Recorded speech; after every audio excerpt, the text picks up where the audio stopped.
करके किस वैज्ञानिक को आनुवंशिकी का पिता कहा जाता है, यानी कि फादर ऑफ जेनेटिक्स किनको कहा जाता है? तो इनका नाम है ग्रेगर जोहान मेंडल और इनको ही फादर ऑफ जेनेटिक्स कहा जाता है, यानी कि आनुवंशिकी का पिता कहा जाता है। क्वेश्चन मोस्ट इंपॉर्टेंट था।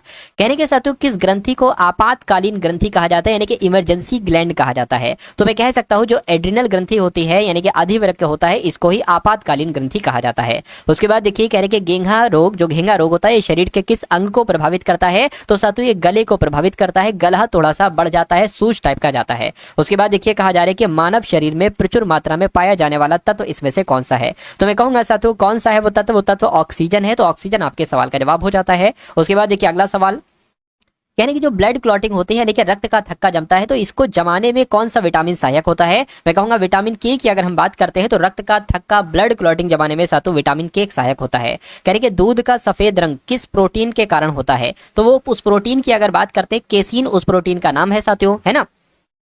जो दूध का एक तरीके से साथियों यहाँ पर सफेद रंग है, ये किस प्रोटीन के कारण होता है? तो केसीन की वजह से होता है। आंसर आपका ए हो जाता है। मलेरिया रोग किस परजीवी के कारण होता है? मलेरिया रोग, मैं कहूंगा साथियों मलेरिया रोग की अगर हम बात करते हैं तो प्लाज्मोडियम परजीवी के कारण होता है साथियों, मादा एनाफिलीज मच्छर के माध्यम से होता है। उसके बाद देखिए डीएनए का डबल हेलिक्स मॉडल ये किसके द्वारा दिया गया था? तो इनका नाम है वाटसन और क्रिक, और वाटसन और क्रिक ने ही डीएनए का डबल हेलिक्स मॉडल दिया था। आंसर आपका ऑप्शन नंबर बी हो जाता है। मानव शरीर में यूरिया का निर्माण कहां पर होता है, मुझे बता दीजिए। तो मानव शरीर में यूरिया का निर्माण कहां पर होता है? मैं कहूंगा यकृत में होता है, ये लीवर में होता है। आंसर आपका ऑप्शन नंबर बी होगा।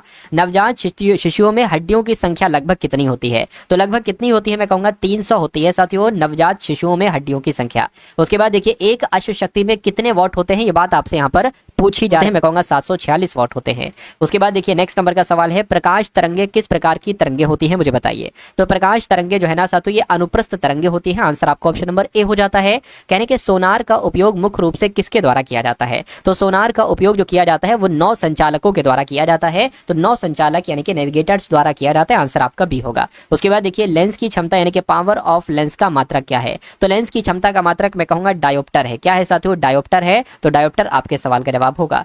हीरे का चमकना किस घटना का परिणाम है, मुझे बताइए। तो हीरा जो चमकता है ना साथियों ये प्रकाश के पूर्ण आंतरिक परिवर्तन के कारण चमकता है। सही जवाब आपका जो होगा वो ऑप्शन नंबर बी हो जाएगा। उसके बाद देखिए अगला सवाल, कह रहे कि मनुष्य को सुनाई देने वाली ध्वनि की आवृत्ति सीमा क्या है, बताइए।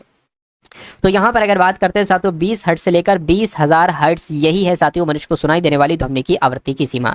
उसके बाद देखिए किस यंत्र द्वारा भूकंप की तीव्रता मापी जाती है? तो जो भूकंप की तीव्रता मापी जाती है साथियों ये सिस्मोग्राफ के द्वारा मापी जाती है भूकंप की तीव्रता। आंसर आपका ऑप्शन नंबर बी होगा। अगला सवाल देखिए शुष्क बर्फ किसे कहा जाता है? तो पता साथियों शुष्क बर्फ किसे कहते हैं? ठोस कार्बन डाइऑक्साइड को ही शुष्क बर्फ कहा जाता है। आंसर आपका ऑप्शन नंबर ए है। अगला सवाल देखिए टांका यानी कि शोल्डर लगाने वाली धातुओं का एलॉय होता है, यानी कि किसका किसका मिश्रण होता है? जो टाका लगाने वाली धातु होती है ये टिन और सीसे का मिश्रण होता है। तो टिन और सीसा कहां पर लिखा हुआ है? ऑप्शन नंबर बी में लिखा हुआ है। तो जिनका आंसर ऑप्शन नंबर बी है तो बिल्कुल करेक्ट है। और अगला सवाल देखिए पीने के पानी को शुद्ध करने के लिए किस गैस का प्रयोग किया जाता है? तो किस गैस का प्रयोग किया जाता है? मैं कहूंगा क्लोरीन गैस का इस्तेमाल किया जाता है पीने के पानी को शुद्ध करने के लिए। उसके बाद देखिए कह रहे कि हंसाने वाली गैस साथियों कौन सी है, मुझे बताइए। गैस की अगर हम बात करते हैं साथियों तो N2O होती है, यानी कि नाइट्रस ऑक्साइड होती है, जो कि ऑप्शन नंबर बी में है। सिल्वर आयोडाइड का उपयोग मुख्य रूप से किस कार्य के लिए किया जाता है? तो आपको पता साथियों ये कृत्रिम वर्षा कराने के लिए ही सिल्वर आयोडाइड का उपयोग किया जाता है। अगला देखिए जंग लगने पर लोहे का भार क्या होता है? तो जंग लगने पर लोहे का भार भाई साहब बढ़ जाता है, तो घटता नहीं है बढ़ता है। किस गैस को स्ट्रेंजर गैस कहा जाता है, मुझे बताइए। मैं कह सकता हूं साथियों जीनोन गैस, है ना। जीनोन गैस को क्या कहा जाता है? स्ट्रेंजर गैस कहा जाता है। आंसर आपका ऑप्शन नंबर बी होगा।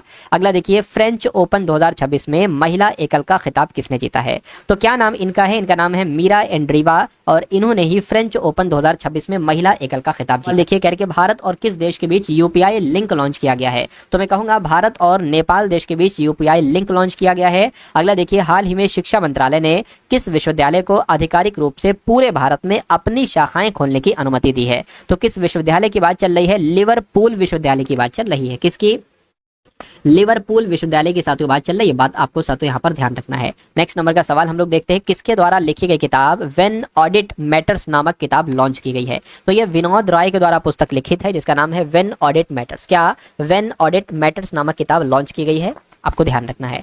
उसके बाद देखिए कहा जा रहा है कि 2 दिवसीय कलिंग साहित्य महोत्सव का चौथा संस्करण कहां पर संपन्न हुआ है? तो ये संपन्न हुआ है मैं कहूंगा काठमांडू में, है ना। 2 दिवसीय कलिंग साहित्य महोत्सव का चौथा संस्करण कहां पर संपन्न हुआ है? काठमांडू में संपन्न हुआ है। आंसर आपका ऑप्शन नंबर बी होगा। उसके बाद देखिए कहां वन्य जीव अपराधों के मैनेजमेंट के लिए डिजिटल सिस्टम हॉक को लॉन्च किया गया है? तो आपका जवाब साथियों केरल हो जाएगा, क्योंकि HAWK को लॉन्च किया गया है साथियों केरल में। नेक्स्ट नंबर का सवाल देखिए, भारतीय वायुसेना के अगले उप प्रमुख के रूप में किनको नियुक्त किया गया? तो इनका नाम आशुतोष दीक्षित है, और आशुतोष दीक्षित को ही भारतीय वायुसेना के अगले उप प्रमुख के रूप में नियुक्त किया गया है।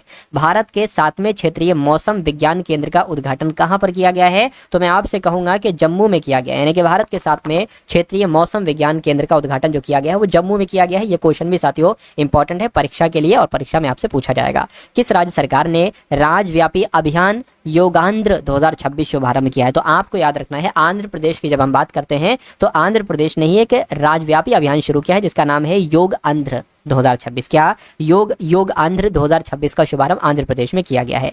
इंडियन इंस्टीट्यूट ऑफ कार्टूनिस्ट द्वारा कार्टूनिंग में उत्कृष्टता के लिए प्रतिष्ठित बार्टन अवार्ड 2026 के लिए किसको चुना गया है? तो किसको चुना गया है साथियों? सुहानी शेख को चुना गया है। तो सुहानी शेख आपके सवाल का जवाब हो जाता है। अगला सवाल देखिए, गृह मंत्री अमित शाह ने कहा अयप्पा मंदिर परिसर में नवनिर्मित सबरीसम भवन का उद्घाटन किया है? तो आपका जवाब साथियों नई दिल्ली हो जाएगा। आपको ध्यान रखना है कि गृह मंत्री अमित शाह ने कहा अयप्पा मंदिर परिसर में नवनिर्मित सबरीसम भवन का उद्घाटन किया। आंसर आपका बी है। किस राज्य के सुरहा ताल को भारत की 100वां रामसर स्थल घोषित किया गया है? बताइए।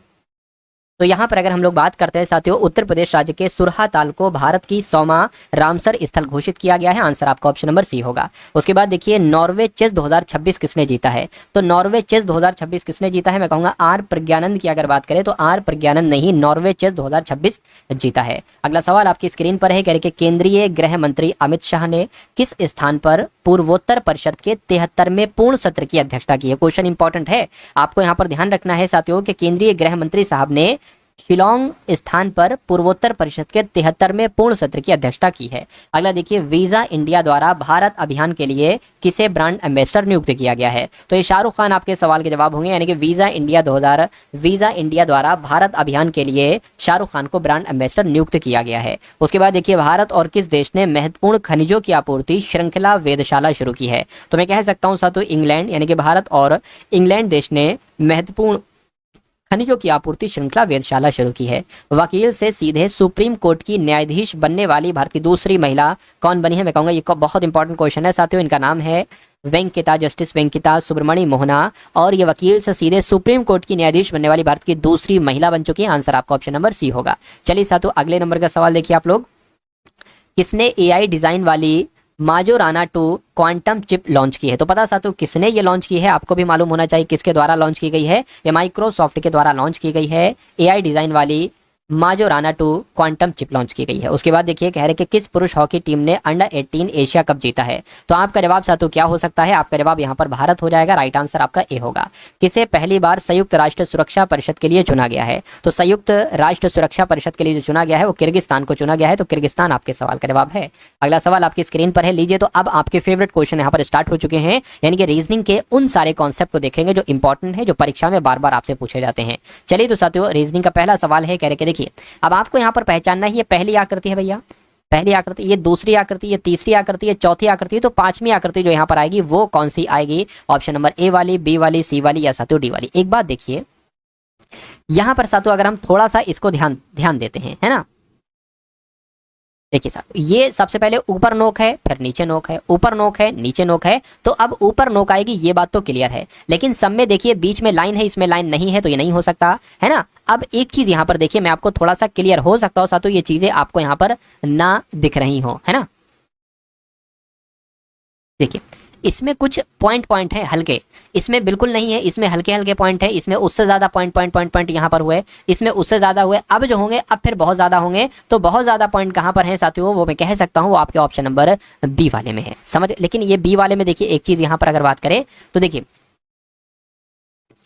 हाँ बिल्कुल सही, अभी जो है ना, अभी वो यहाँ पर मुझे दिख रहे हैं, फिर वो इस तरफ मुझे दिखे, फिर इस तरफ दिखे, तो अब होंगे जो इस तरफ होंगे, यानी कि यही ऑप्शन नंबर बी आपका जवाब हो जाएगा। अगला सवाल आपकी स्क्रीन पर आपसे कहा जा रहा है कि यहाँ पर एक दर्पण रखा है और ये जो आकृति बनेगी ये किस टाइप की साथियों बनेगी, मुझे बता दीजिए आप लोग।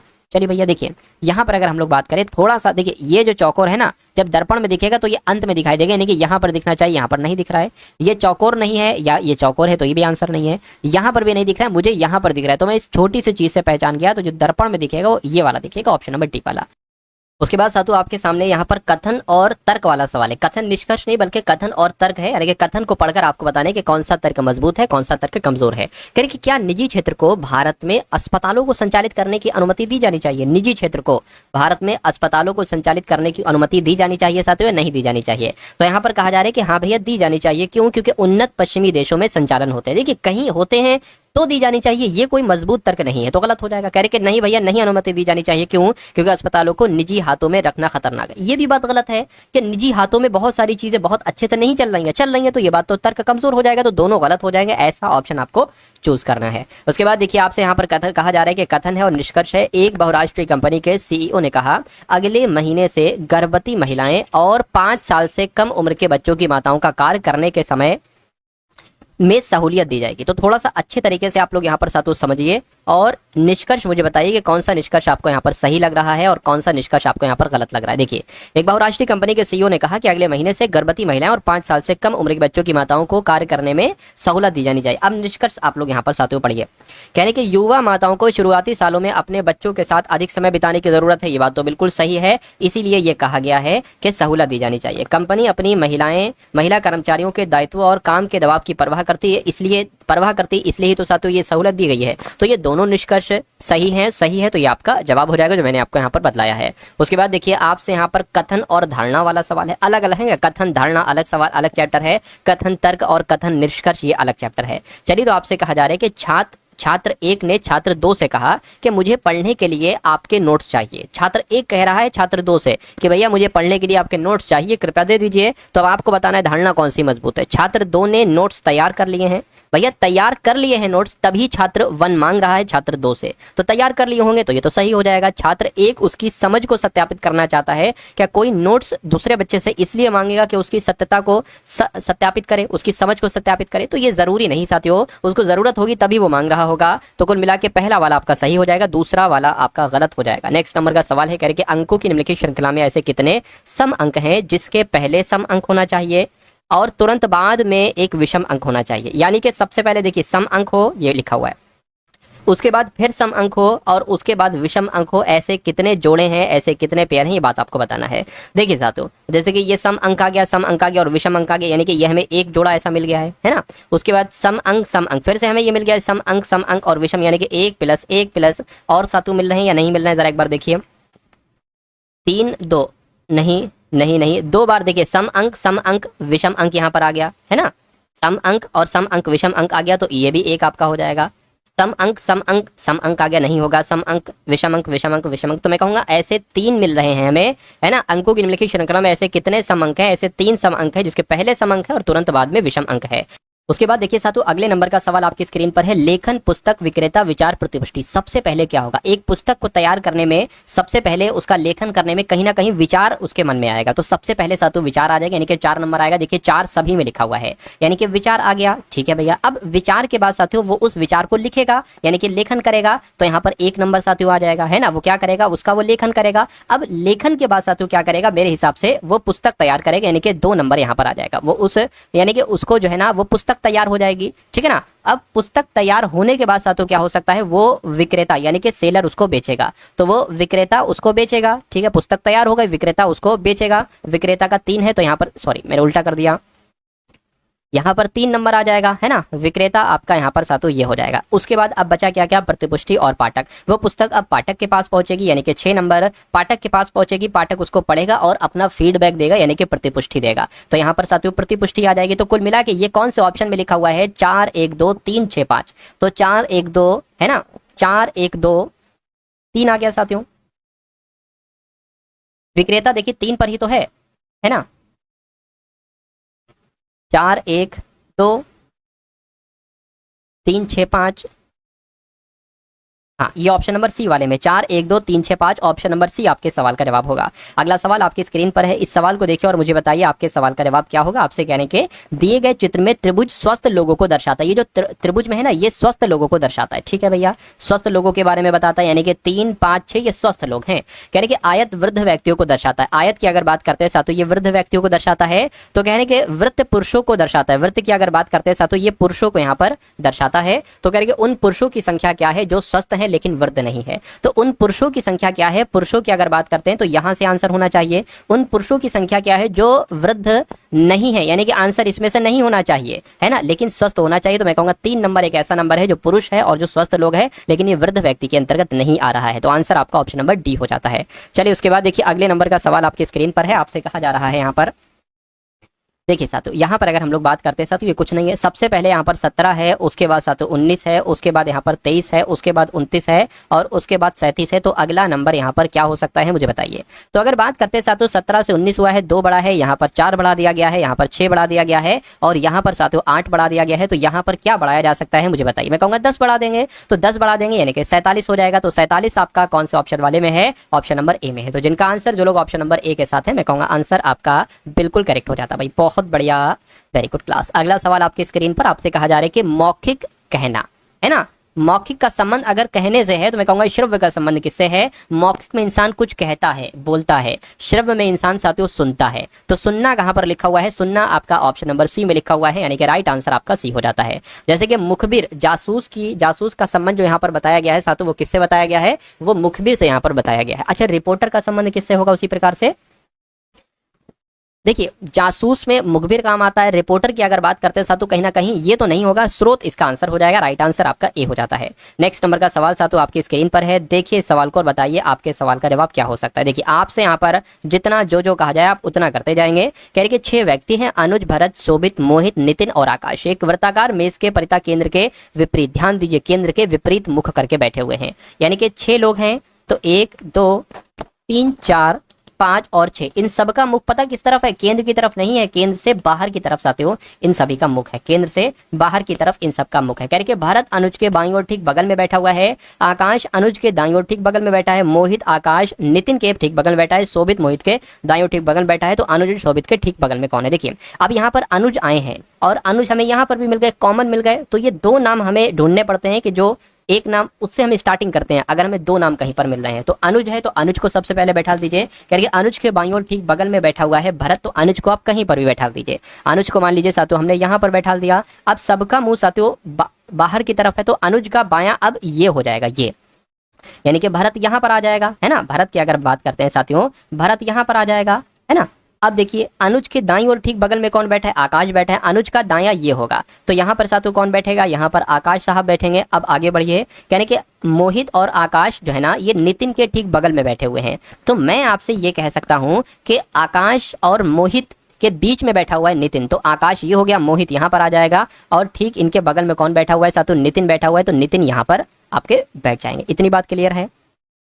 उसके बाद कह रहे हैं कि मोहित के दाईं ओर ठीक बगल में बैठा हुआ है शोभित, तो मोहित के दाईं ओर यानी कि शोभित जो हैं वो शोभित यहाँ पर बैठेंगे। सारे के सारे लोग बैठा दिए। कह रहे हैं कि कौन, अनुज और शोभित के ठीक बगल में है, तो अनुज और शोभित के बगल में कौन है, मैं कहूँगा भरत है। तो भरत आपके सवाल का बिल्कुल सही जवाब हो जाएगा। अगला सवाल आपकी स्क्रीन पर है, देखिए सवाल को और मुझे बताइए आपके सवाल का जवाब क्या हो सकता है। आपसे यहाँ पर कहा जा रहा है कि अमन और दीपक विपरीत दिशाओं में चलना शुरू करते हैं। ठीक है भैया, विपरीत दिशाओं में चलना शुरू करते हैं।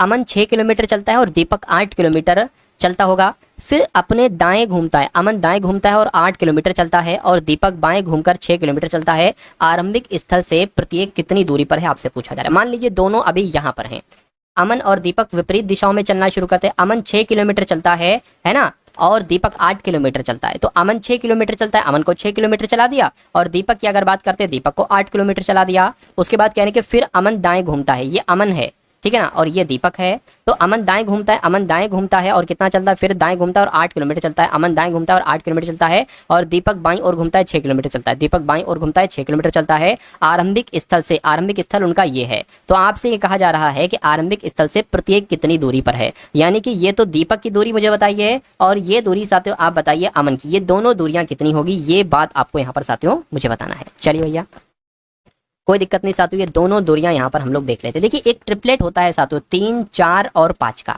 है ना।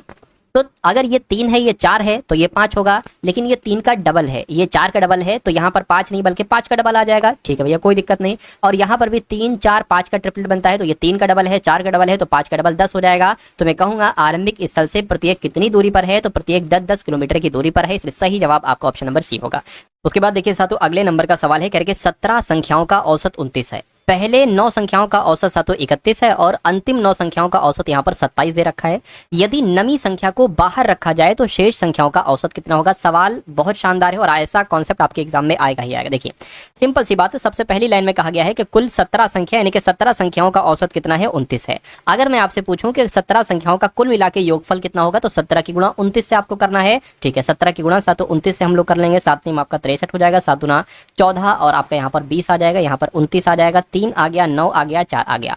तो मैं आपसे ये कह सकता हूं कि 17 संख्याओं का कुल मिला के योगफल 493 बैठ जाएगा। अच्छा, 17 संख्याएं हैं, शुरू की जो 9 संख्याएं हैं इनका औसत कितना है, शुरू की जो 9 संख्या है इनका औसत 31 है। तो अगर मैं कहूं शुरू की 9 संख्याओं का योगफल कितना होगा साथियों, तो 9 एकम 9 और 9 तियां 27 हो जाएगा। उसके बाद यहाँ पर कहा गया है कि अंतिम 9 संख्याएं जो है ना इनका औसत कितना बताया गया है, 27 बताया गया है। तो इनका जरा योगफल देखिए साथियों कितना हो जाएगा, इनका योगफल 7 आपका कितना हो जाएगा, 63 हो जाएगा। ठीक है ना, और 9 दूना 18 हो जाएगा, आपका ये कितना आ जाएगा, 24 आ जाएगा। अब यहाँ पर एक बहुत जरूरी बात आप लोग समझ लीजिए, ये कुल मिला के 17 संख्याओं का योगफल है, ये 9 + 9 यानी कि 18 संख्याओं का योगफल साथियों ये है।